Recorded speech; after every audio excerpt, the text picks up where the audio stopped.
درود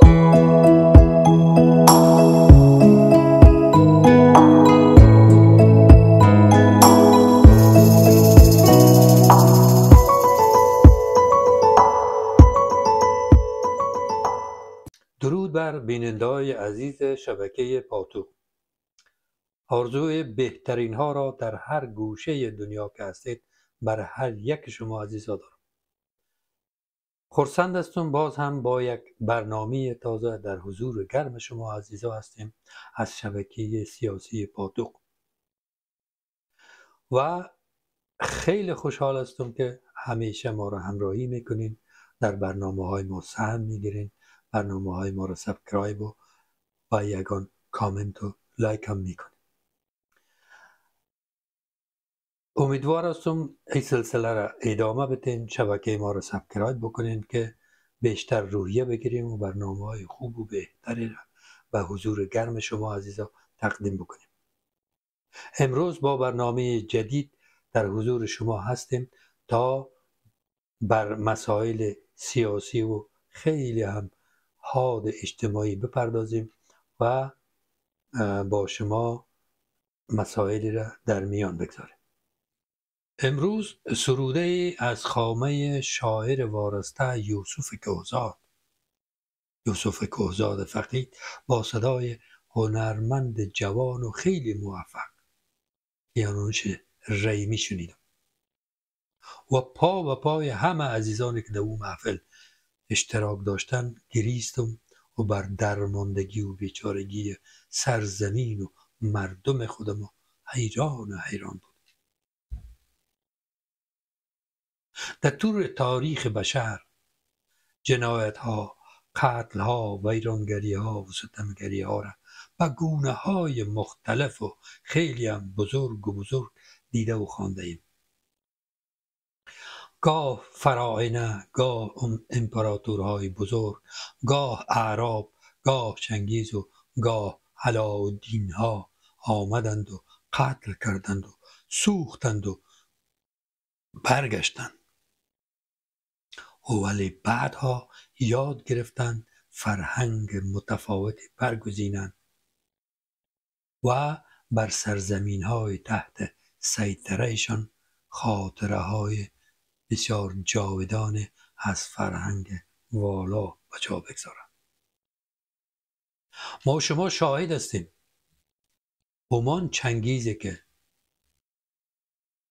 بر سرزمین های بزرگ پر از تمدن آن زمان را تاراج کردند، ویرانی ها آوردند، سوختاندند و قتل های بسیار راه انداختند. فرزندان همو چنگیز بعدها با فرهنگ تر از گذشته با تمدن های سرزمین های زیر سلطهشان ساختند و آثاری از خود به جا گذاشتند که تا امروز در قاموس و فرهنگ زبان ما شما زبان پارسی ماندگار است و افتخارات بزرگ تاریخ او زمان برای آینده ها و نسل های دیگر حکایت میکنه.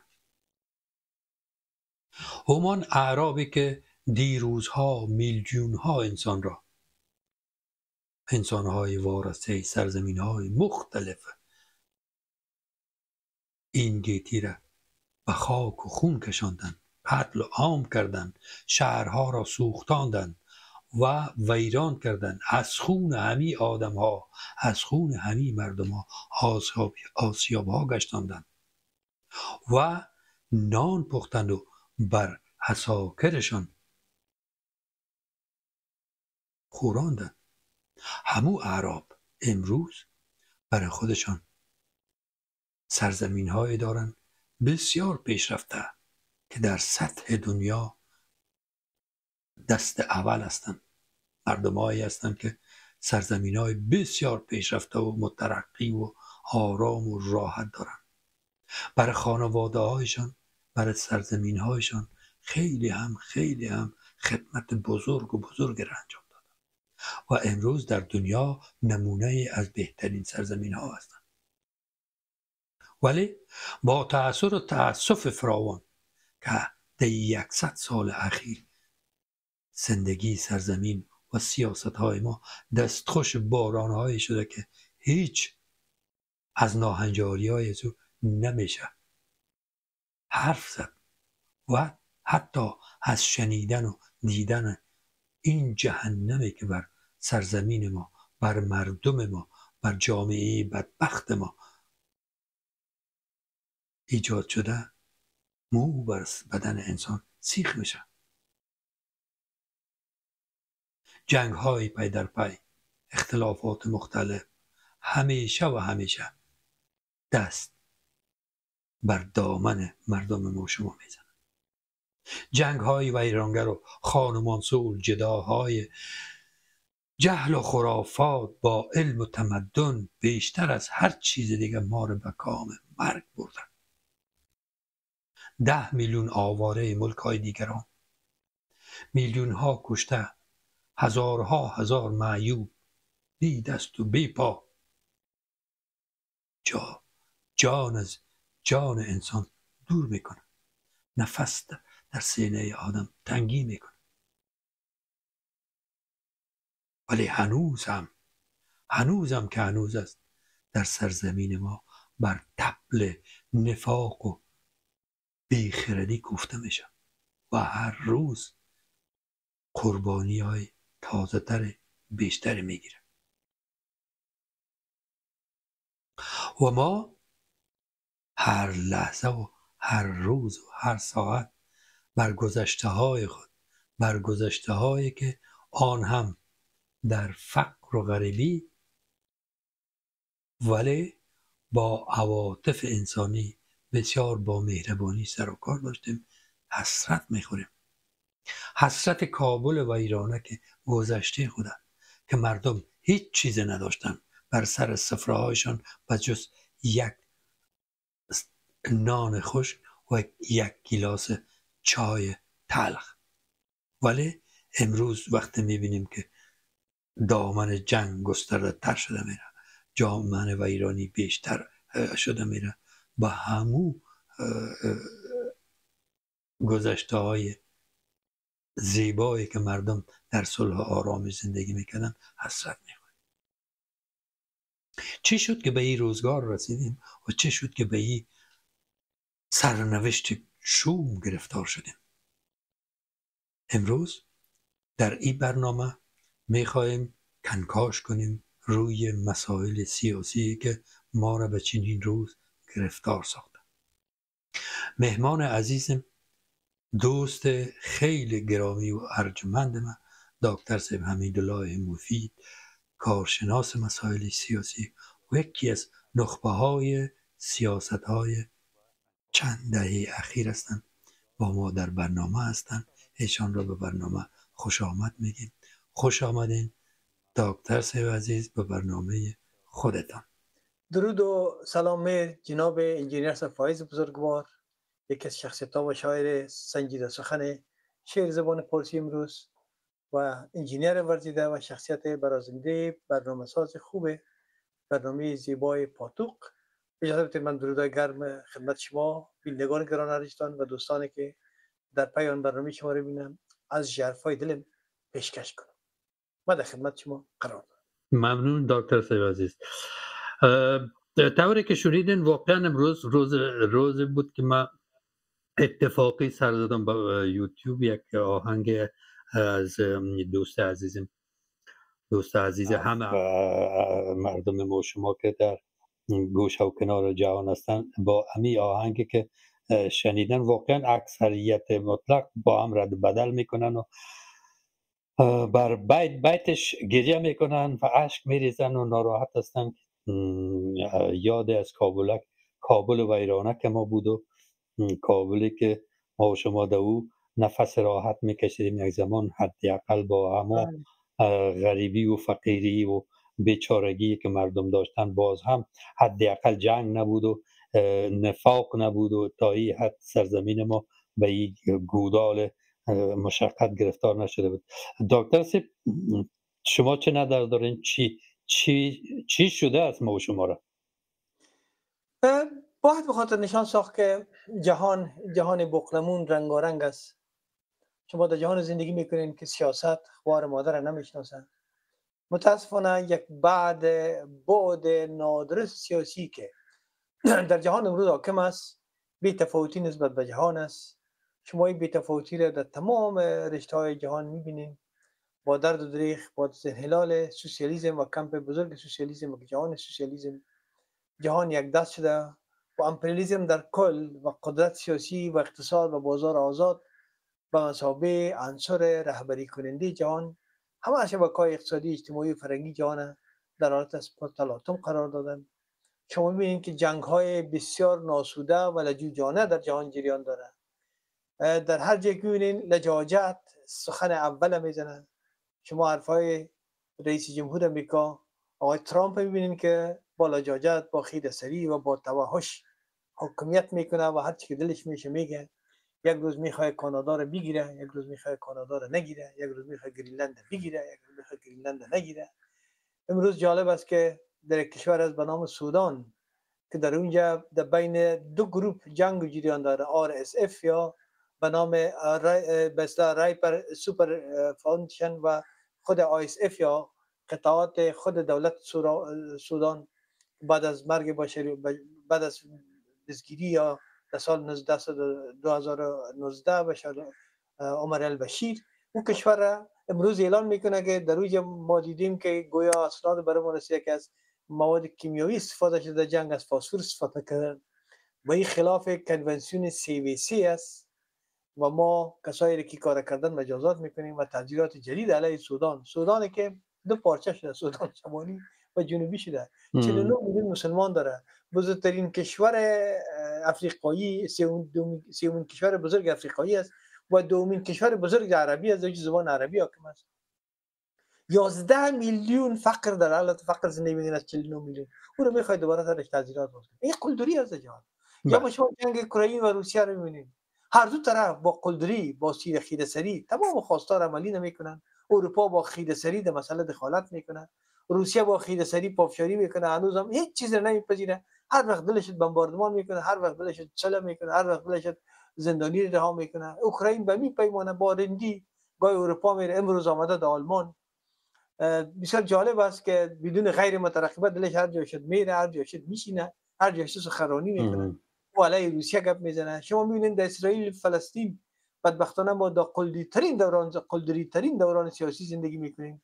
نتانیاهو هر آنچه میخواد دلش انجام میده. هیچ کشور نیست در جهان کوره مانع شود. تقریبا حدود 1.2 میلیون عرب در منطقه غزه محاصره داره، دلش بیران میکنه، دلش بندی میکنه، دلش میکشه، دلش زندانی میکنه. به نام به اصطلاح خودشان سازمان ایجاد میکنن.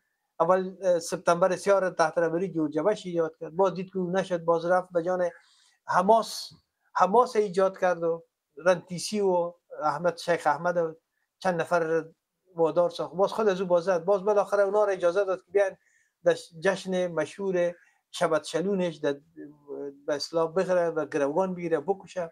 هیچ پلیسی نیست، هیچ امری آلمان نیست، هیچ اسرائیل نیست، هیچ قوای مسلحه وجود نداره، هیچ سپر امنیتی وجود نداره. ولی بعد از او باز اسرائیل فعال میشه. یک سرزمینی را که حال امروز قطعات داخل غزه شده و ساعات بزرگ از رفح امروز محاصره کرده، گرفته، کشته میره، گرفته. شما در جهان قدرت نمی همین حالت در افغانستان آمده.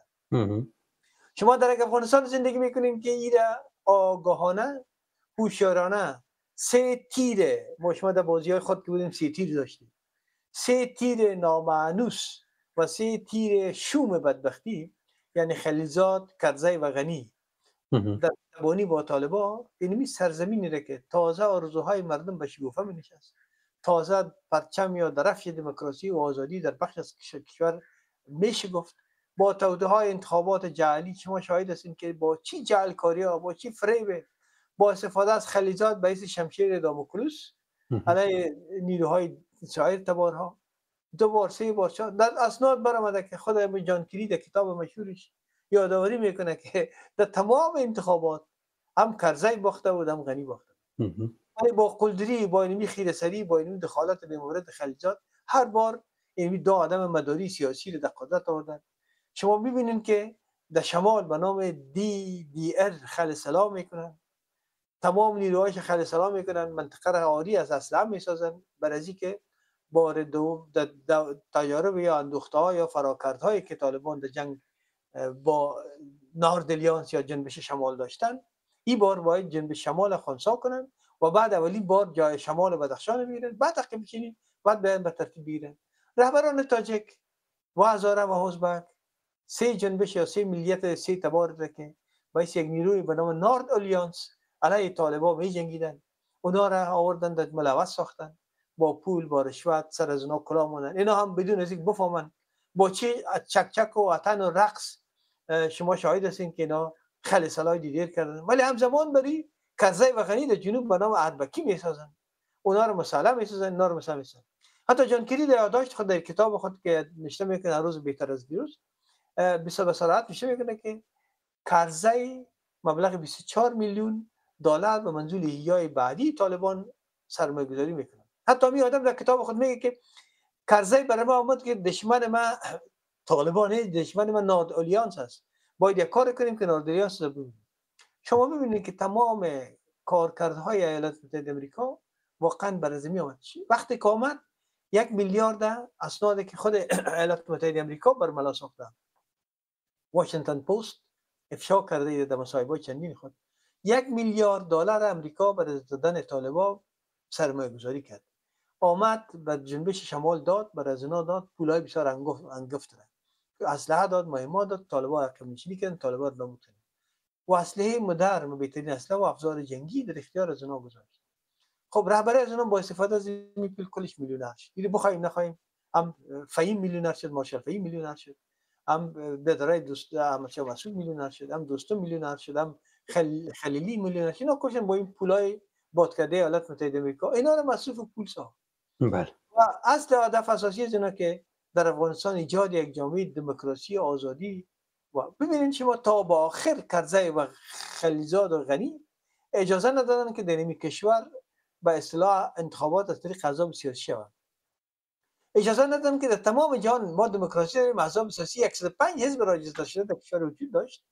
اجازه ندادن که کاندیدا از جانب احزاب ارائه شود، مردم به احزاب رای بدن و پارلمان حزبی شود و کسی رای تقلب نکنه. صندوق‌های را ببینید چقدر کمدی است. آدم باید تمام رهبران نفرین کنه. کمدی ترین بخشی است که صندوق‌های رای جمع میشه در تئوری آمریکایی، تئوری میان در کابل بازشاب میشه. در روی زمین کسی انتخابات نکرده. بله. در تمام دنیا انتخابات در محل توسط هیئت‌های کاندیدا نماینده‌ای که هستن حساب میشن. گزارش از او از طریق شفر یا از طریق راپور یا از طریق رسانه امروزی بسیار امکانات رسانه‌ای ما داریم و مرکز کمیسیون توحید میکنه و اعلانی میکنه. تمام این کار در ظرف 24 ساعت در هندوستان، کشور است که 1.3 میلیارد انسان زندگی میکنه، 700 میلیون نفر رای میدن و رای 700 میلیون واجد رای در ظرف 2 روز حساب میشن. ولی در افغانستان این انتخابات پروسه انتخابات 6 ماه 7 ماه دوام میکنه. چه کمدی است. بله. چی بازی کردن است. ایالات متحده آمریکا فقط هدف ایالات متحده آمریکا در این تامین دموکراسی در افغانستان نیست. بازی با دموکراسی و آزادی و بشر اعلامی جهانی است. کشوری که واقعا در افغانستان در یک مرحلهش با کمک کشورهای اروپایی و جهان که یک مقدار در اونجا تلاش کردن، بخصوص آلمان، فرانسه، انگلستان تلاش کردن که در افغانستان دموکراسی بیاد، ولی ایالات متحده آمریکا پای یک بار که باید غنی و کرزی باشه، کرزی و غنی به ترتیب است. شما ببینید که در افغانستان تقریبا 754 رسانه وجود داشت. این بسیار رقم زیبا و قابل. چاپ کتاب در افغانستان به اندازه شد 7 میلیون شاگرد مکتب داشت. تعداد مکاتب و آموزشگاه و دانشگاه خصوصی و رسمی به هزارها میرسید. بله. کشور ما از لحاظ فهم و درایت در جمله کشورهای منطقه بهترین نماد دموکراسی در منطقه شده بود. پس چطور باید غرق کنن؟ چطور باید سرازی کلاه بانن و در اختیار در بست به اصطلاح کابلی‌ها در بست در اختیار طالب قرار بدن؟ یعنی در بخش اول دور دوم انتخابات فقط به خاطر یک مسئله آمد، یا با مجدد تواری طالبان و با قدرت رساندن طالبان. تمام نیروها، افسرها و سربازها و جنرالای رژیم دوران حاکمیت حزب دموکراتیک خلق افغانستان به تقاعد سوق دادن، جواناش سوق تقاعد دادن و اردو ارتش خود یک دست از تبار خود و از کسایی که متحد و وفادار به اندیشه افکار قوم پرستی غنی و کرزی بودن اونا را ساختن و توسط محب مشاور امنیتی خود دانه به دانه، تنها مشاور امنیتیش نه، در این نقش بسیار گناه را اتمر داشت وزیر داخله. او آدم یک از چهره‌های بسیار ناسالم بود که در مسائل قومگرایی حتی تدریس زبان پشتو را در مکاتب می آدم آغاز کرد، مناطق پشتون تاجیک از جدا می آدم کرد، مکاتب صنف را هم جدا می آدم کرد، در حالی که در جامعه ما یک جامعه مختلط فرهنگی هستیم. زبان فارسی به حیث زبان میانجی یا زبان اکثریت مردم افغانستان به نام فرنچ لنگویج میگن انگلیسی، فرنچ لنگویج یا زبان میانجی یا زبان بین القومی، 75 تا 80% مردم افغانستان به این زبان گپ میزنن، مسلط هستن، کار میکنن. یک تاجیک، یک ازبک، یک ترکمن، یک هزاره، یک بلوچ، یک پشه‌ای، یک نورستانی با یک پشتون با این زبان میکنن. به این زبان تقریبا بدون شک مبرتان میگم که از 700 تا 1500 پیش ترسایی با مسابقه زبان اوستایی، بعدن به مسابقه زبان زبان کوشانی، بعدن به مسابقه زبان بلخی، بعدن به مسابقه زبان آریایی آریو و بعدن به نام زبان پارسی در یک کشور حکم روایی میکنه. اگر دیگرایش کنار بگذاریم، باز از پدید آمدی دولت کشورهای بسلا حاکمیت دین اسلام در افغانستان و در اولین دولت سفاریان در سال در قرن دوم تا سیوم میشدی، این زبان مسلط در این جامعه است. یعنی زبان ازبک‌ها بوده، دولت‌ها ببینید یک دولت نه، تمام دولت سلجوقیان زبان داریش فارسی بود، غزنویان فارسی بود، سفاریان فارسی بود، تایریان فارسی بود، سامانیان فارسی بود، غوریان که واقعا یک از دولت‌های بود که زبانشان نه تنها در افغانستان که در هندوستان زبانشان فارسی بود. از پادشاهان غوری که به نام‌ها مختلف در هندوستان کوره که زبانشان فارسی بود. تمام دولت گورگان این زبانش فارسی بود، دولت عثمانی زبانش فارسی بود، دولت بزرگ گورگانی زبانش فارسی بود، دولت بزرگ شیبانی که در بنام ازبک‌ها کار میکنه زبان اداریشان فارسی بود و حتی خود قلمرو زبان فارسی در تمام کشورهای عربی مجرا بود. زبان فارسی مثلا زبان دین اسلام، دومین زبان دین اسلام، هزارها یا صدها هزار علمان کتاب به این زبان چاپ شده. این زبان رسمی از این جامعه بود. شما می‌بینید که اتبر با توطئه این جدا میکنه پشتو و فارسی. پشتو و فارسی خواهر برادر هستند. یعنی ما زبان پشتو را از فارسی بکشیم، زبان پشتو وجود خارجی نمی‌داشته باشه. فارسی و پشتو فرزند دلبند زبان فارسی زبان پشتو است. ولی ببینید متاسفانه من مثلا یک مثال بسیار خوب را از به البته سر هویت پشتونا باید یک کوتاه هم عرض کنم. تمام طرح‌ها مزخرف نظریات را که در کتاب تاریخ جهانیان تاریخ آفتاب درخت جهانیان ذکر شده که گویا پشتونها یهود هستند، به طور قطع هیچ چیزی بین پشتون و یهود وجود نداره. من براتون به جرات میگم که ما 6 نوع 7 نوع اپلون خون در این منطقه تثبیت شده. اول اپلونای یا خونی که به نام دی ان ا میگن دیکسریبوس نیکلیک اسیدس، دی ان ا مخففش میشه دیکسریبوس نیکلیک اسید دی ان ا. ترکیب اول از دی ان ا را قدیمی ترین دی ان ا دی ان ای ال است که در وجود مردم به اصطلاح دراویدی ها ما داریم. دومین ترکیب خونی که در وجود مردم از این منطقه است، مردم ترکیب گروپ خونی یوت یا جی است که در به نام بین النهرین میگن، ببخشید خاورمیانه‌ای میگن که خاورمیانه یهودا و عرب دارن، جی یا یوت است. سومین گروپ خونی که در این منطقه تثبیت شده سی او بی سی که میگن سی در آلمانی سی یه از مغولاست. چهارمین از که تثبیت شده اپلونای ترکاسی به نام کیو میگنش و پنجمین ششمین از که تثبیت شده گروپ خون آر یک آی آریایی است که میره به نام گروپ آریاکی ها میگن. یعنی چرا این گروپ های ترکیب خونه وجود داره؟ اگر ما خب اجازه بدین اول نقل قول از هرودوت بگم. بر روایت هرودوت مشهورش بخش بزرگ از تاجیک‌های امروز از بدخشان و چترال به جنوب یعنی پکتیا و وزیرستان جنوبی رفتند. اینها دادیکان را پنداشتند، به نام دهقانان دهوارها بودند شناخته شدند. شورمن امریکایی دانشمند هم در کتاب مشهور خود و همچنین اچ دبلیو گفته که پشتونها دادیکان هایی هستند که شمال رفتند. یعنی ما به نام گروه اپلود خونی به نام پشتون در روی زمین وجود نداره. اینا یک آی آریایی که تاجیک و پشتون و نورستانی و بلوچ و پشه‌ای همشان یک خونه دارن هستند.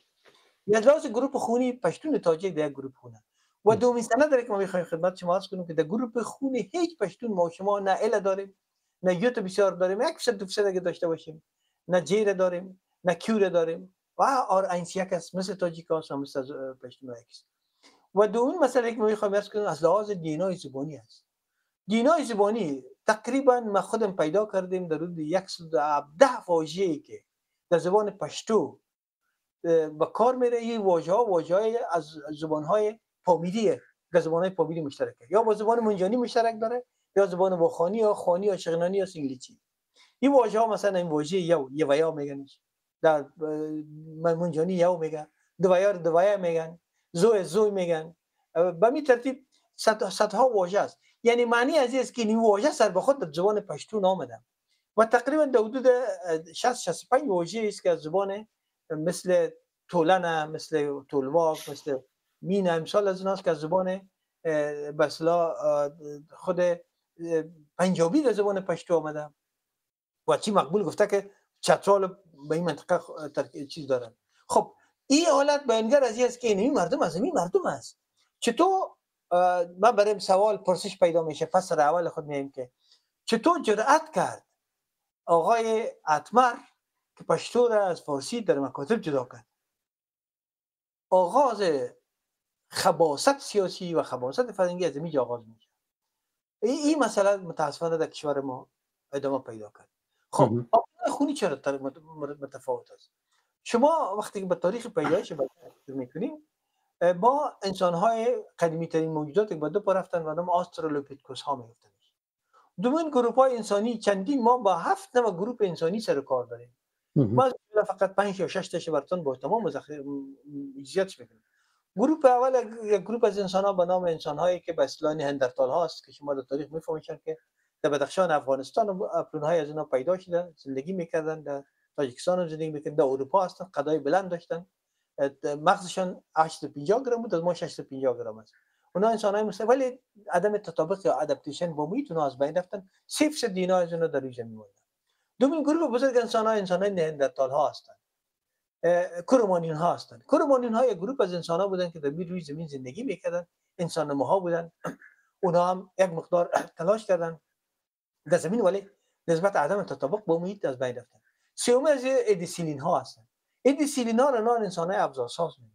این انسان های ابزارساز در این زمین وجود داشته که اونا هم ترکیبای گروه خونی یوت یا جی از اونا بودند که اکثرا در منطقه شرق میانه در این مناطق زندگی میکردن که از اونا گروه خون مونده. سومین گروه ها از اونا گروه بزرگ از اونا که به نام هیموساپینز ها میگنش. هیموساپینز ها از گروه هایی بودن که از افریقا برآمدن. اولین گروه از هیموساپینز ها آمدن در شرق میانه و در این مناطق و بالاخره گروه از اینا به نام هیمو ارکاتوس ها حرکت کردن. بسیار خوب دکتر صاحب، ما اگر اجازه تان باشه نظرم این است که از گذشته هایشان دیگه صحبت نمی کنیم که در سرزمین کیا بوده، چیا بوده، کیا از کجا آمدن، به کدام زبان صحبت میکنن، به کدام ایده و مفکوره و اندیشه و این و آن هستن. یا را بگذاریم بر برنامه های بعدی که باز در حضور شما خواهیم داشت.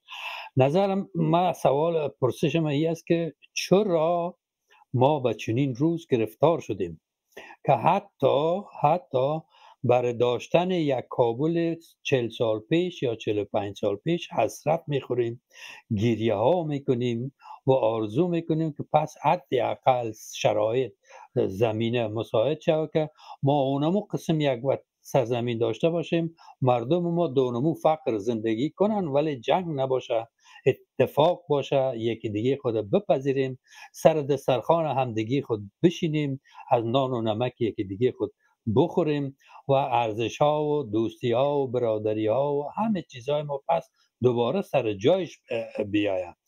امروز میبینیم تلاش بسیار شدیداً جریان داره. جوانهای ما به جای از اینکه زندگی آرام مرفه داشته باشند، دنبال زندگی های شخصیشان بگردن، مجبور میشن برن مبارزه کنن، دنبال تفنگ بگردن و فضاهایی را پس دوباره بخواین بر مردم خود ایجاد بکنن که نفس اقلا بکشن. زنهای ما امروز هر کدام دغدغه های بسیار بزرگ فکری دارن دکتر صاحب، از درس ماندن، از مکتب خواندن ماندن. یک تعداد از مردم ما آرزوی مکتب خواندن ندارن و نمیخواین مثلا با اون شیوه و شمایل که امروز در سرزمین ما جریان داره حاضر هستن زندگی بکنن، ولی اکثریت مطلق مردم ما شما آرزوی پیشرفت دارن، آرزوی ترقی دارن، درس خواندن میخواین، مخصوصا که اینترنت و فضای مجازی و اینا مردم میبینن، جهان بیرون میبینن، آبادی ها رو میبینن، زندگی های بسیار مرفهی که دنیای دیگه برای خودشان ساختن. مردم ما امی آرزوها دارن. چرا به این روز رسیدیم و چی پیشنهاد نظر دارین شما که ما از این حالت چه قسم میتونیم برای؟ خب اجازه بدید که ببینیم چی میگذره این لحظه در افغانستان. بسیار. وقتی ما نفهمیم چی میگذره ما نمیتونیم بگوییم که چی باید شود. بله. بعد از حاکمیت طالبان که در افغانستان حاکمیت سرپرست گرفتن، شما توجه کنین تمام احزاب سیاسی ممنوع شده. قانون اساسی کشور که ستون فقرات یک جامعه را میسازه، یعنی در حقیقت تعریفی که از جامعه بشری میتن با وظایفی که از دولت ها داره تحقق و تطبیق و کنترل قانون اساسی است. کشور با قانون اساسی نداره. تمام قوانین در کشور ملغا اعلان شده. در کشور چیزی به نام شورا و پارلمان وجود نداره. انتخابات که عنصر اساسی دموکراسی و آزادی و اعلامیه جهانی حقوق بشر را تشکیل میده در افغانستان از بین رفته.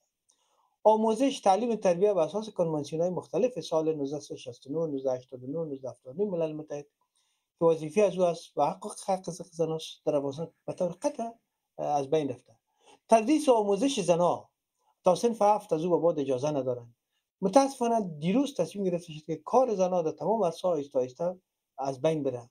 یعنی در بخش‌های روابط هنوزم در بخش صحت آمد، در بخش خدمات صحی، خدمات بس برخی از خدمات رسانی زنان کار میکنن. برایشان نامه داده که دوباره اونا رو از کار برسونده بشن. حتی عناصر ملل متحد مثلا المنتایی را که در ملل متحد در چابات کار میکنن اونا رو ممنوع ساخت. این از حقوق زن در افغانستان.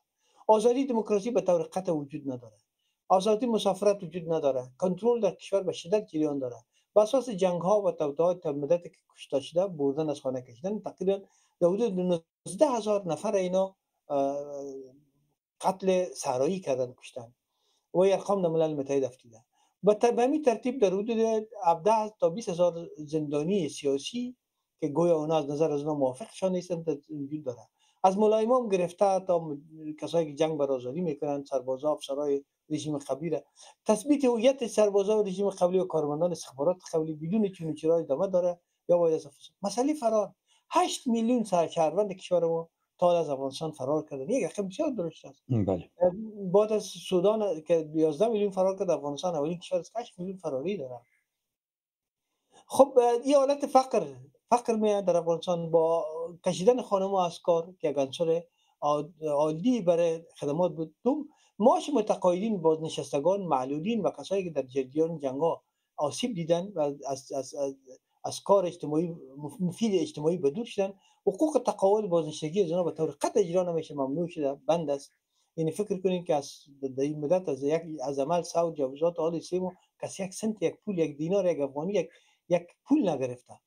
این فقط در نتیجه از این تقریبا به اساس ارقام ملل متحد 22 میلیون شهروند افغانستان دولت فقر زندگی میکنه.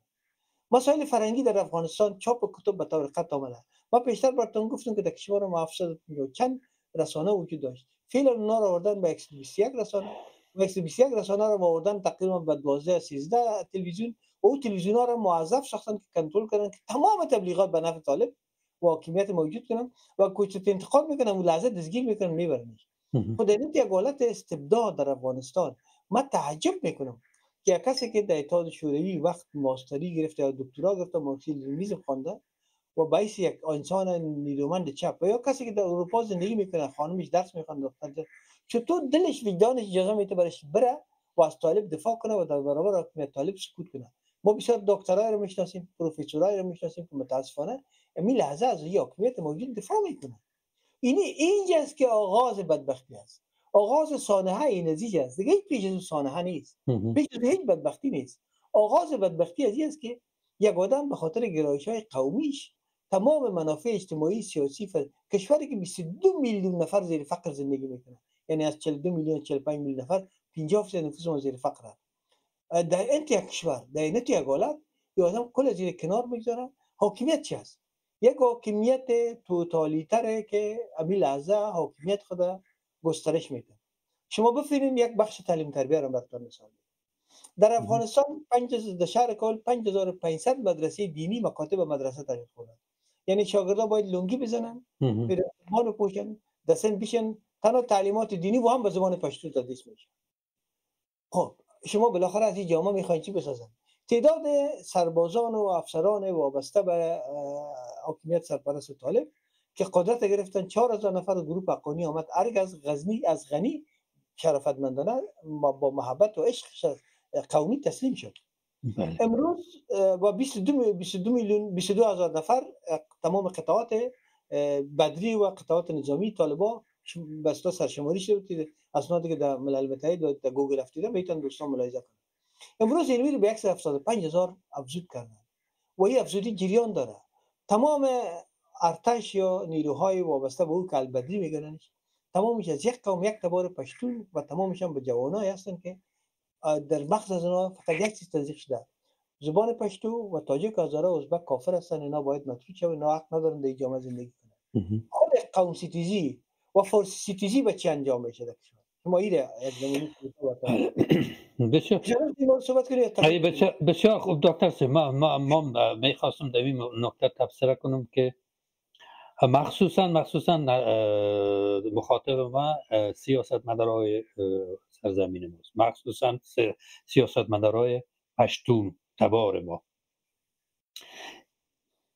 نمیفهم که از این چه لذت برشان داره، چه لذت داره که یک سرزمین بسیار پای افتاده و دست افتاده بدبخت در فقر و فلاکت فرو رفته این دست همگی از کشورهای مختلف بر سر این سرزمین چنگالای هر مستبد استعمارگر دنیا بر این سرزمین آمده و در تلاش ازی هستن که از عمو جسم نیمه جان از این سرزمین هنوز هم بمکن و بنوشن و بخورن و ببرن و باد کنن.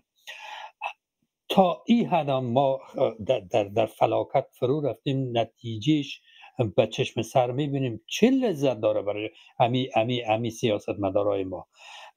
آیا چقدر خوشایند است برشان که پشت سر هر خانه سرزمینشان در شمال، در جنوب، در غرب، در هر جای دیگه پشت هر دروازه یک تفنگدار اجنبی رو ببرن بنشانن و بر ناموس سرزمین خود جفا کنن.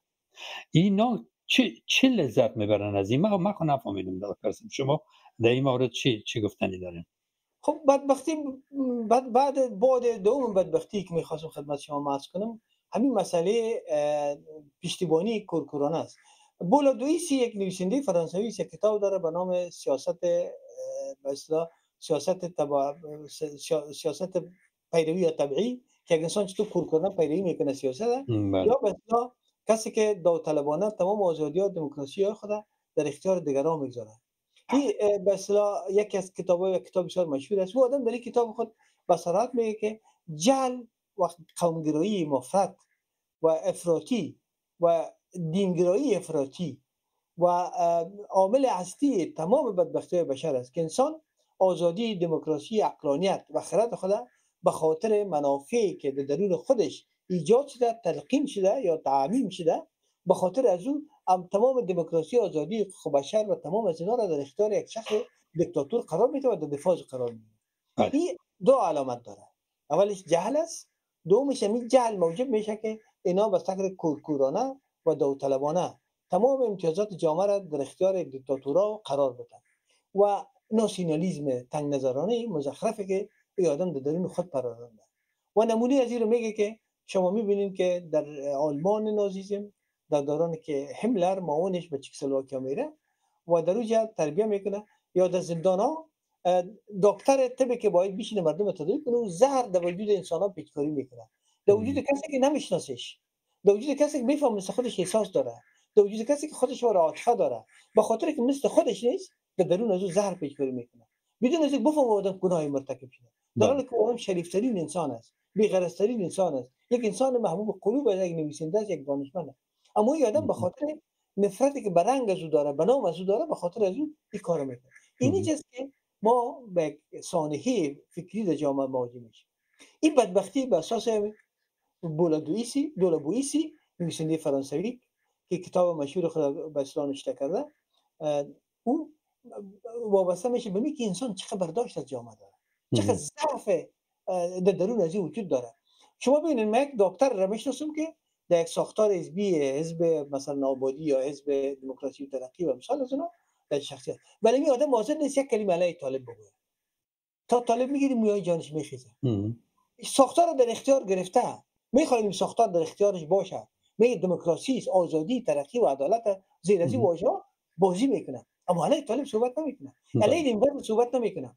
این برش درک نیست، یعنی که طالب که میگه طالب یک است وطندارم از پشتون است و پشتو گپ میزنه، زبان پشتو رو مرا ساختی فارسی رو برداشت، زبان مادری خودش هم فارسی است، یک کلمه پشتو یاد نداره. یادم ما آدمایی رو میشناسیم زبان پشتو اصلا یاد نداره، ولی به اساس اون تعهد خونی که گفتن پدر کلامت پشتون است، از قندهار یا از جنوب رفته در شمال بدان تو چیز پشتون است، بینی وابستگی باشه که مادرش یک تاجیک است یا یک ازبک یا یک هزاره است، یک ترکمن است و اکثر مادرای از اینا تاجیکا هستند. تو در دورانی که پروژه ناقلین که دوران مولا خان عملی شد، بس نظامنامه ناقلین عملی کردن، اونا اکثر زنان با مثل کمیل اعظم می عالم همین برنامه ناقلین جریان داره، اونا با تاجیکا عرض کردن و زبان مادریشون تغییر خورده. مثلا جمله خلیلزاد شما ببینید یک کلمه پشتو یاد نداره، اما اون آدم یک پشتون متعصب است، پدرش گرچه تخلصش هم ذات فارسی از نزایی، اما باز هم اینو گرایش مفرد داره تا این جامعه. خانمش یک زن است که یهود است، مسلمان نیست و چیزی به نام دموکراسی باور داره و به خودش، اما از طالبان دفاع میکنه، میگه در افغانستان امنیت همه چیز نیست. کدام امنیت؟ هر روز ترور، هر روز اختناق، هر روز دزدان خانه‌ای مردم کشته شدن. اینی که بدبختی آغاز میشه که این انسان تمام تفکر جامعه را آزادی. شما ببینید ما به نام اعلامیه جهانی حقوق بشر داریم. در اعلامیه جهانی حقوق بشر یک از ویژگی‌های شهروندان همی است که حق آزادی، دموکراسی، ترقی، انتخاب شدن ندارند. کرزی غنی و خلیلزاد تا آخر نکاستن که در این جامعه ما بتونیم که شبکه‌های اساسی دموکراسی که فدرالیسم باشه، پارلمانتاریسم باشه، حکومت صدر اعظم انتخابی باشه، رئیس جمهور انتخابی واقعی باشه، جعل فریب باشه، نخواستن امریکا. چرا؟ اینمی بیماری در وجود از اونا بود، یا برای این تفکر رفته بودن یا برای این تفکر آمده بودن. طالب زدن ولی طالب باید دوباره بازسازی میکردن، احیا میکردن. خب این یک بخش است. ببینید در بخش فرنگی گپم پایان نپذیرید، اجازه بدید که یک نکته وحشتناک خدمت شما عرض کنم. طالبان با سیاست فارسی ستیزی، شما میفهمید که در تمام دانشگاه افغانستان مضمون دری، خب اینا دری میگفتن، در یک زبان پارسی است، تدریس میشه، در فاکولته حقوق تدریس میشه، در فاکولته شرایط تدریس میشه، در فاکولته ساینس تدریس میشه که یک کسی که باعث یک استاد دانشمند میره فارسی نویسی درست یاد داشته باشه. و این چیز مضامین درسشون بود، روانشناسی و فارسی و فلسفه. این سه بخشا بود در اکثر دانشگاه تدریس میشه. حاکمیت موجود تمام این تدریس رو برداشتن، به جای از این فقه حنفی رو به زبان پشتو تدریس میکنن. فقه حنفی معلوم نیست، فقه به نام حنفی وجود اینا ساختن خودشان. شما میفهمید امام ابو حنیفه رحمت الله علیه میگنش نعمان بن ثابت بن حوتی بن ما خودش کتاب نوشته نکرد، هیچ کتاب نداره. بفرمایید هر کتابش داره بکشه. کتاب از اینکه نوشته شده کس قاضی ابو یوسف نوشته کرده. یا مثلا به طور مثال زل تشیع رو میگیم، ما کتاب نهج البلاغه را داریم. نهج البلاغه میگن که حضرت علی کرم الله وجهه نوشته نکرده، در حالی که در 471 کسی به نام محمد سید محمد کتاب نوشته میکنه به نام حضرت علی کرم الله وجهه. یا مثلا امام جعفر صادق خودش هیچ کتاب نداره، اما تمام آثار به نام ازی کسی به نام بهار الانوار جماهری میگن شیخ مجلسی که از این پدرش آمده و در ایران رفته کلان شده، در ایران میره کتاب مشهور 110 جلد نوشته میکنه و تمام تفکر تشیع رو تنظیم. حالا شما از این چیز بخور، اینمی حالت موجود طالبان به نام زیر نظام حنفی فقط تفکر تروریسم انتحاری و به البدی تدریس میکنه. بله. شما میبینید که طفل خود در سن تفنگچه دستش دادن تعلیم میتنش که چطور انتحاری که چطور بکش. بله. مدرسه اینی تدریس میشه. حالا من نمیفهمم که یک روشن فکر که امیر ازک مخاطب اون روشن فکر است که در آلمان، فرانسه، انگلستان، استرالیا زندگی میکنه میرن لنگی امامه میزنن، دخترش شب میره کار میکنه تا صبح، درس میخونه، ماستری میگیره، دکترا میگیره، در شفاخانه کار میکنه، دختر دیگهش در مطبوعات کار میکنه، یک دخترش دیگه. و این آدم خودش خانمش کار میکنه، خودش به دموکراسی معتقد است، نماز نمیخونه، روزه نمیگیره، آزادی، اما از طالب دفاع میکنه. بدبختی این است آغاز. بله. پس دکتر سیبمی، ما متاسفانه که زیاد سیاست الفبای سیاسی رو قدر نمیفهمم، ولی برام جالب است که باید بفهمم که امی حس از کجا پیدا میشه در وجود یک انسان که تا این حد حس برتری جویی داشته باشه، حس خودخواهی داشته باشه، حس خودبینی داشته باشه که به قیمت از دست دادن یک تمدن بزرگ، یک سرزمین بزرگ، به قیمت فقر و فلاکت سرزمین خود ما بخواهیم در ذهن و ریشه های جوانای امروز خود، بچه های امروز خود، در کودک های همین سرزمین نفاق و امی حس ترویج بکنیم و پیچکاری کنیم که مردم. بله، چرا این از کجا پیدا میشه امی حس؟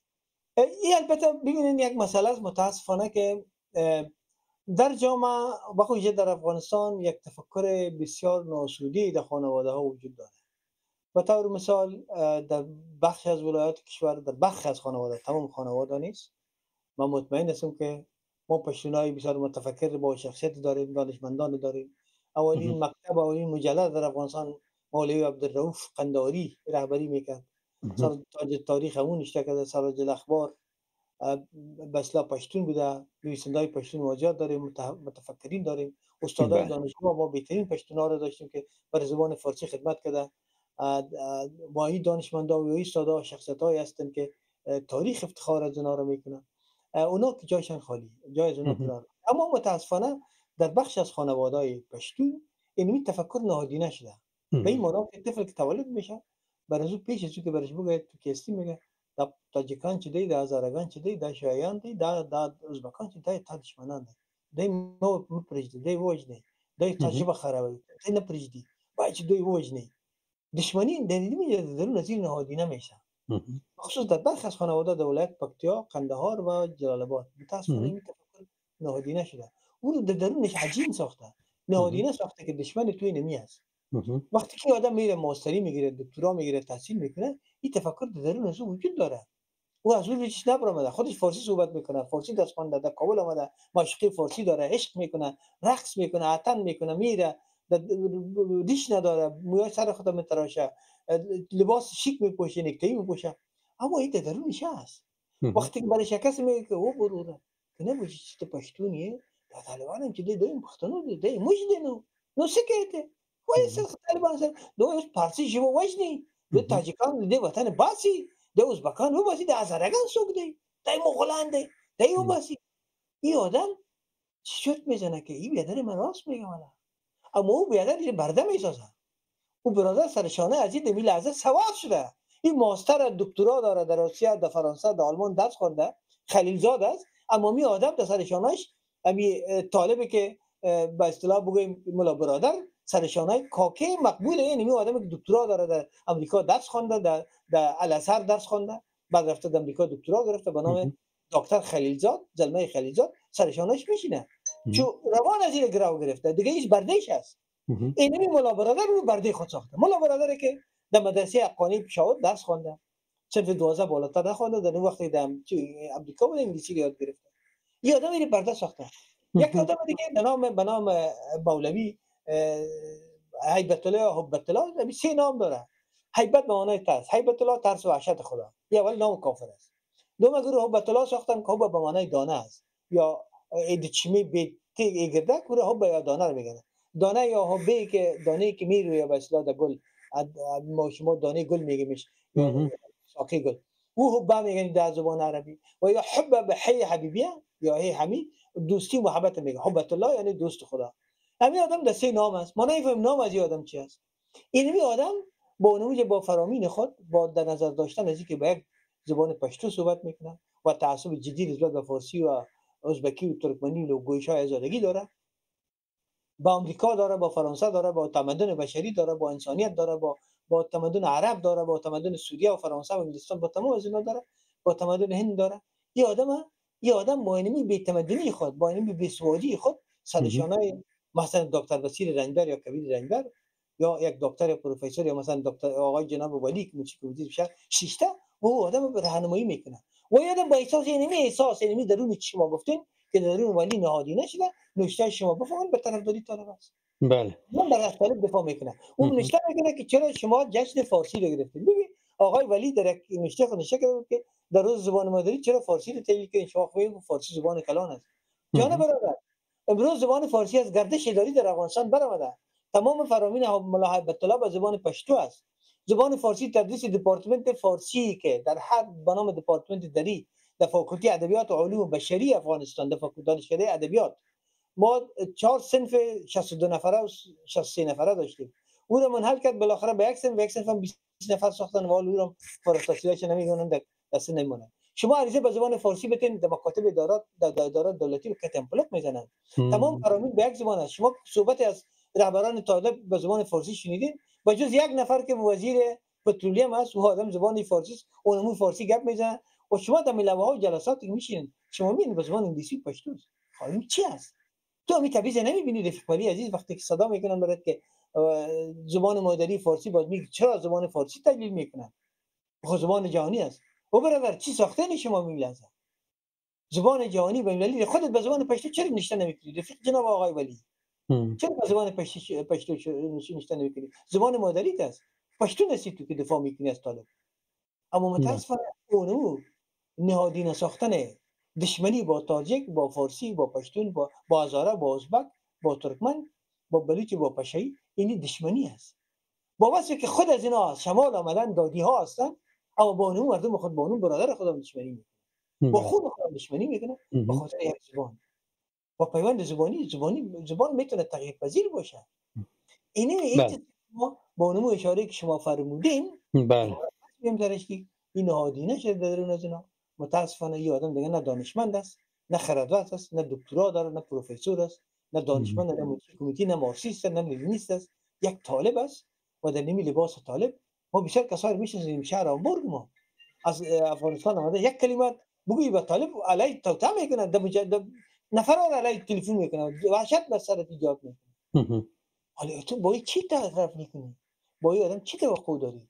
اینی جس طالب قرار در غوندی خیدشته نفاق در بین تاجیکا داره. شما میل ببینید سازمان تاجیکا 25 سازمان تاجیکا یکی دیگه خدا میکنه.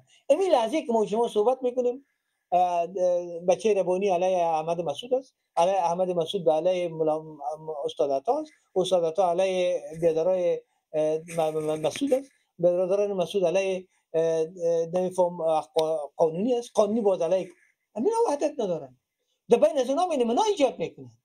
بله مثلا که اینا وحدت نکنن. شما ببینید یک ساختار است به نام کنگره ملی که دکتر لطیف پدرام در اساس است. کنگره ملی فعالیت چی حال سر از او بیچاره. یا کسی به نام دکتر نسیمی است که در لندن فعالیت میکنه و طرح میده که این جنایات طالبان را افشا میکنه، برای مردم وحدت میده که بیا وحدت. او علیه چی حال است؟ دکتر جن میگیره یک داد پشتونا یک داد هزارا پشتونا رو باشه. چرا؟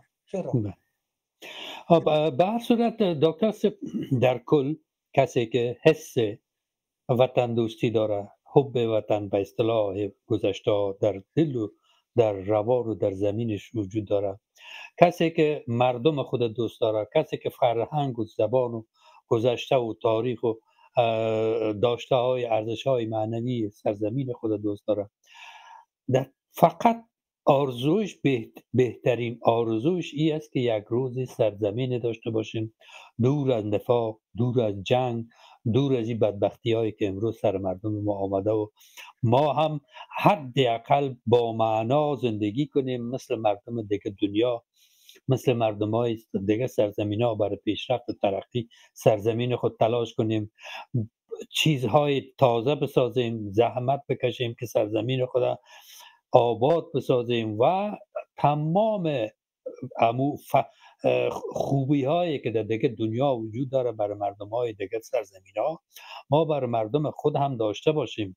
جوان ها و امی لحظه که ما شما صحبت میکنیم، جوان ها نسل آگاه امروزی ما بسیار به تلاش هستند که مبارزه بسیار پیگیر و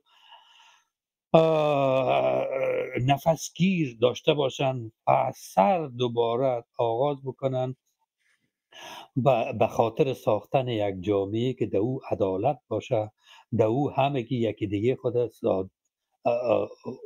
در او سرزمین شریک بدانه و یک سرزمین بسیار پیشرفته و متمدن داشته باشیم. جوانای ما تلاش میکنن ولی خیلی مایوسانه. و حد ما مردم مایوس شدیم که امروز مثل امو که وقتی که یک غریق یا کسی که غرق میشه و حتی به برگ ها و خاش ها که بسیار کوچک ساحل دست مندازه که از این حالت نجات پیدا کنه، جوان ها و نسل فردای ما، نسل امروز ما در تلاش هستند.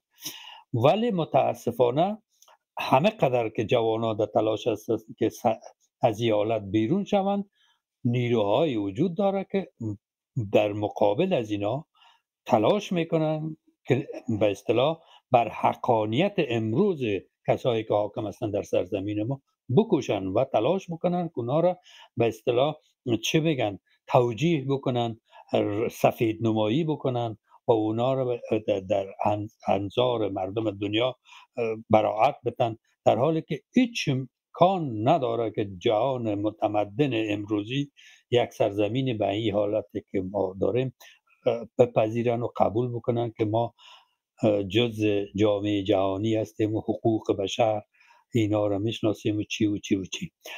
چه فکر میکنین که راه بیرون رفت از این حالت چی خواهد بود دکتر صاحب؟ آیا ما یک روز این رو من متیقن هستم که در این عمر کوتاهی که ما داریم شاید نبینیم، ولی فکر میکنین یک زمان یک فرصتی باشه که یک سرزمین داشته باشیم که او هم نفس آزادی رو بکشه و یک سرزمین برابر به معیارهای انسانی امروزی باشه؟ اول باید فراموش نکنید که طالبان یک پروژه نیست. طالبان یک تفکر است. بله. یک تفکر نیمبند دیوبندی وحشتناک که از جانب پاکستان عملی میشه و پاکستان یک سرزمین بوفر برای افغانستان، یک سرزمین بوفر برای پاکستان است. وقتی که 13 وزیر کابینه سرپرست پاکستانی است، شما باور کنید که هیچ مناسب اختلاف نظر بین دولت پاکستان و طالبان وجود نداره. پاکستان استخباراتش ISI افغانستان را رهبری میکنه. این لحظه تمام جنگ‌های زرگری که به نام TTP تا تحریک طالبان پاکستان است، این تاریخ اینا کلش بازیچه است، اینا کلش سیاست است. مناسبات بسیار تنگ استخباراتی بین دو تا وجود داره. همین لحظه سربازان پاکستانی در لباس طالب در افغانستان گزمه میکنن، تظاهراتش برای امنیت از اونا میگردن. کسایی که در قوم پرست هستن فکر میکنن که ولای طالبان رو بخواین که پشتونستان با افغانستان ملغم کنه. طالبان این خیالا را سرتان بدر کنین. یا پاکستان خرد نیست، اتم داره. اردو یا ارتش پاکستان نشان داد در جنگ هندوستان در ظرف 3 روز به اصطلاح پای پچلک داد به اصلاح کابلیا و چنان نشان داد که هندوستان توقف جنگ توقف داد. این پاکستان ساده نیست که شما او را بتونین تجزیه کنین. اول می تفکر است بره، اما یک چیز وجود داره که بسیار احتمال از داره که افغانستان باعث یک صوبه ششم پاکستان در بیاید با آهسته به تدریج و اختلاف قومی در افغانستان بعد علاج برسه. اما آمدیم سر یک مسئله دیگه. شما بخواین جهان به طرف مدرنیسم میره. اعلامیه جهانی حقوق بشر، آزادی حقوق بشر، آزادی مطبوعات، آزادی رسانه، آزادی آموزش، تعلیم، تربیت، حق مسلم انسان است. این در افغانستان عملی میشه. شما باور کنین به طور قطع این امید وجود داره در جهان امروزی هیچ جای بره. این تو فوندامنتالیسم طالبی که حتی برای آخوند ایران جای نمونده و طالب افغانستان اخوان که اونا هم زن درس میده، هم زن در کابینه داره، هم زن در پارلمان داره، هم در شورای نگهبان داره، هم زن حق مساوی با مردا داره. یک مقدار تنها چادر قایم گرفتن. اما این طالب با علمی ویژگیش یک کتله بزرگ از انسان از جامعه محروم کرده، اینا به جای نمیرسه. این بار شکسته است. این نتیجه نداره. هر قدر فارسی ستیزی کنه، فارسی در درون مردم افغانستان نجیم شده. هر قدر تبازدایی کنه، تبارای تاجک، ازبک، هزاره، ترکمن بزداین، این جایی را نمیگیره. یک روز نسل‌های بعدی میشه. حتی ما براتون بجرات میگم که یک تئوری تفکر که اقتدار خوشی میکنن، بازگشت یا اخراج افغان از پاکستان به طور قطع یک تاجیک یا هزاره ازبک در گروه که اخراج میشه نیست. تمام از اینا اون پشتونای 42 میلیون پشتونی که در اون طرف مرز است، پاکستان برای اینکه افغانستان بتونه به یک بوفر خود بسازه، اونا رو به نام مهاجر در افغانستان رای میکنن و دولت هم موظف و مکلف است به اساس وزیر مهاجرین خودش یک پاکستانی است. زمینی جابجا از اینا رو در پنجشیر مثلا به طور مثال تقریبا حدود 22000 خانواده را تنها در پنجشیر جابجا ساخت. حال در ولسوالی‌های رخاو و بازارک اینا زبان پشتو حاکمیت میکنه. همچنان در بدخشان جابجا کردن، همچنان در تالا و برفک، همچنان در کرانمنجان، همچنان در دشتایی که نو میسازنش به اصطلاح قاشتیپره، تمام دشت‌ها رو اونا در توزیع میکنن. خب سیاست ها هست. اینه که یک وطندارای پشتون خوش میشن دی، ولی شما میفهمید در جایش وحشت میاد. بربریت حاکم میشه در افغانستان، بربریت که تنها لنگی طالبی، تنها انتحاری طالبی در جامعه حاکم میشه. شما فکر کنین اینا نسل تدریسی که میکنن 5500 مدرسه تنها در کابل، تقریبا 55000 مدرسه رو میخوان در تمام سراسر افغانستان که از شعور پاکستان انتقال داده شه پاکستان. حالا پاکستان هیچ مدرسه‌های دیوبندی کوره خطا کرده که از دیوبندی آمده و دیوار کلش بسته کرد. اینا کل شاگرده از این انتقال پذیرفتن در نیمه افغانستان امروزی و در شهر کابل. خب بالاخره از این تو باید یک روشن فکر، تو باید یک کمونیست، تو باید یک امریکایی دیده، تو باید یک سوسیالیست، تو باید یک دادخواه، تو باید یک کسی به دموکراسی معتقد هستی. چی تو خود داری از جامعه؟ چطور دلت میشه که در جامعه تیاکون؟ از این لحاظ ما مطمئن هستم که جان به طرف عقب نمیره. پروگرسیو یا پروگرسیون، پیشرفته روندگی قانون بشر است. ما از دوران سنگ بسلاز، دوران حاکمیت سنگ و سنگ پرستی آمدیم با حاکمیت انسان و انسان پرستی. هیومانیسم و انسانیت در جامعه حاکم شده در جهان بشری. بگذارین که امریکا طالبان را حمایت کنه، بگذارین که برایش بی‌تفاوت باشه، بگذارین که چین با پروژه اخراج معادن افغانستان با این سیاستایی که اینا داره، اینا رو فقط پولایشان امریکا بند انداختن. چین و روسیه و بخش از کشورها بر خاطر استخراج معادن با شکل بسیار وحشیانه داخل افغانستان شدن و اینا رو میگذارن. میفهمین که اقتصاد اگه معادن خلاص شد، بازی کشور هیچ چیز دیگه نداره. بله بدون شک. 75 کو داره و با این کو کس نمیتونه هیچ چیز سنگ فرقی که دیگه خود بزنه. چون که دشمن از گفته که افغان کسی کو رو نگهداری میکنه. بله. بسیار بسیار بسیار بسیار خوب دکتر صاحب. باز هم با تأثیر و تأسف بسیار که ما خب نسل سوخته گذشته 40 سال جنگ هنوزم در دود و بوی دود جنگ هنوزم در مشام ما هست. ولی پیشنهادتان بر جوانهای پشتون و جوانهای تاجیک و هزاره و ازبکی که امروز کسی برای عدالت می جنگه، کسی برای افغانیت و برتری جویی، بر از اینا چی صحبت و پیشنهاد دارین؟ من فکر میکنم که پیشنهاد ما برای تمام انسان ها همی است. برای ما قوم پشتون، تاجیک، هزاره، ازبک و ترکمن باعث انسان مطرح است. ما اگر در چوکات هیومانیسم و انسانیت بریم و از لحاظ دین اسلام هم من قال لا اله الا الله محمد رسول الله قد دخل الجنه، و یا به طور مثال میگه انما المسلمین اخوه فاصلحوا بین اخویکم، المسلم من سلم المسلمین من لسان و یده. برای ما انسان مطرح است. دومین چیزی که مطرح است انسان بودن مطرح است.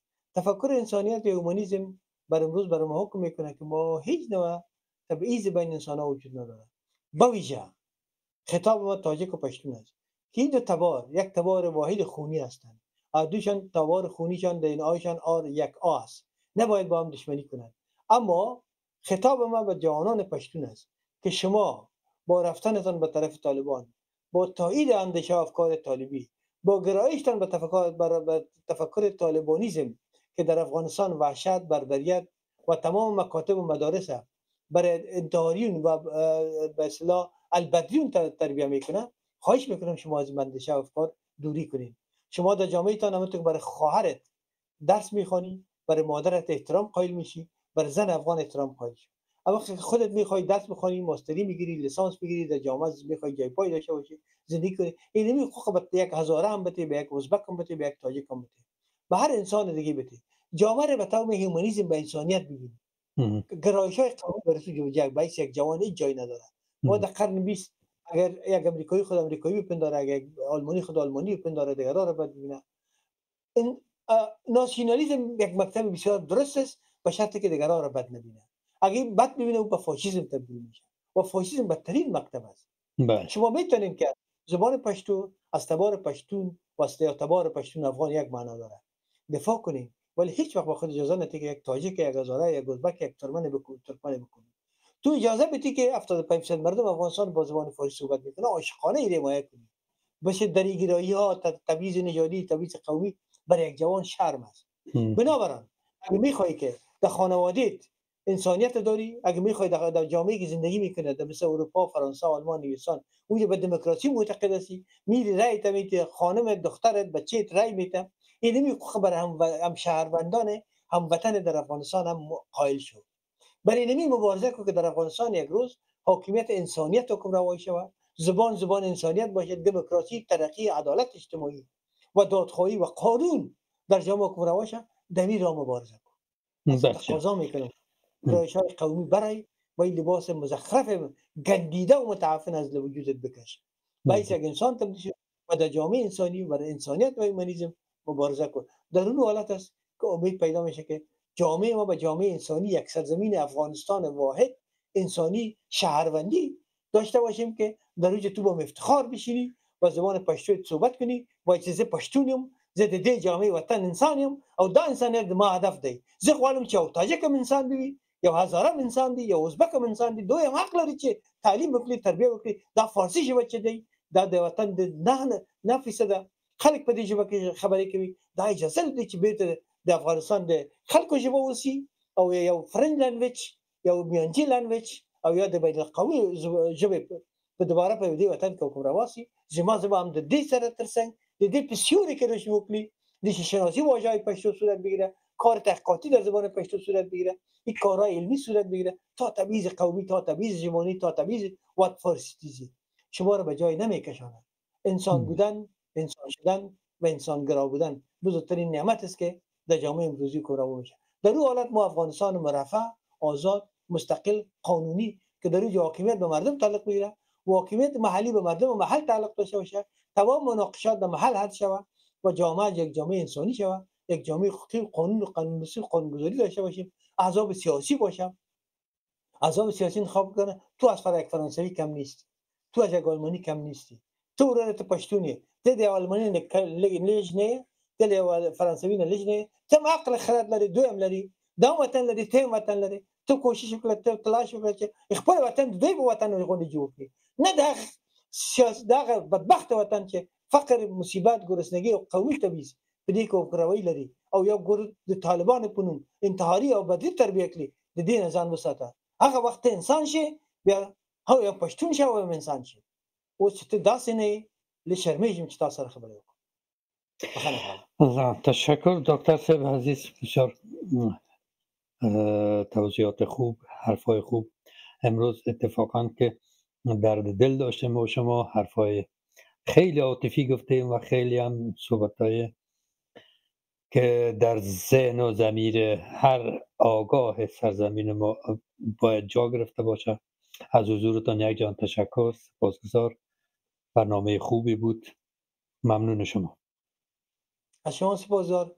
امیدوارم که دوستا عزیزان آواز نداهای با خودتان باعث ندای انسانی بپندارن. در اون هیچ نوع تبعیض و نفرت و تفرقه وجود نداشت. تمام آرزوهای ما آرزوی ایجاد یک افغانستان مرفع، آزاد، دموکراسی، ترقی و عدالت انسانی است. در اون که یک پشتون، یک تاجک و یک هزاره و یک ازبک، یک ترکمن در زیر یک پشت یک میز عاشقانه با هم بشینن، شعر بخوانند، داستان بگن، قصه کنن و هر سهشان برن در انتخابات هم بگیرن و سرانجام رئیس جمهور پارلمان و وکلای خود انتخاب کنن و در کشور دموکراسی و آزادی بره. یک دختر پشتون با یک بچه تاجک، با یک دختر هزاره، با یک بچه ازبک، با یک دختر ترکمن در کنار هم رفیقانه و صمیمانه در آموزش دانشگاه برن و وطن ما از بدبختی، مصیبت توطئه‌آمیزی که از جانب گروه‌های متحجر وحشی پاکستانی به اصطلاح تعمیر شده، رهایی و نجات. امیدوار هستیم. بیننده‌های عزیز، یک جهان تشکر تا این لحظه با ما بودین، برنامه ما رو دیدین. آرزو دارم در سرزمین ما همون رقم که دکتر سیم گفتن یک روز شاهد یک افغانستان باشیم که در او هیچ گونه برتری جویی، هیچ گونه تبعیض از هیچ نگاه نباشه، همگی برادروار برابر با هم زندگی بکنیم و افتخار بکنیم که ما زاده چنین یک سرزمینی هستیم. تا برنامه دیگه که باز در حضور گرم شما عزیزا حاضر میشیم، براتان خوشی های بیشمار و بهترین های زندگی را آرزو میکنیم. بدرود تا برنامه دیگه. بدرود. سلامت باش. تندرست و شادمان باش.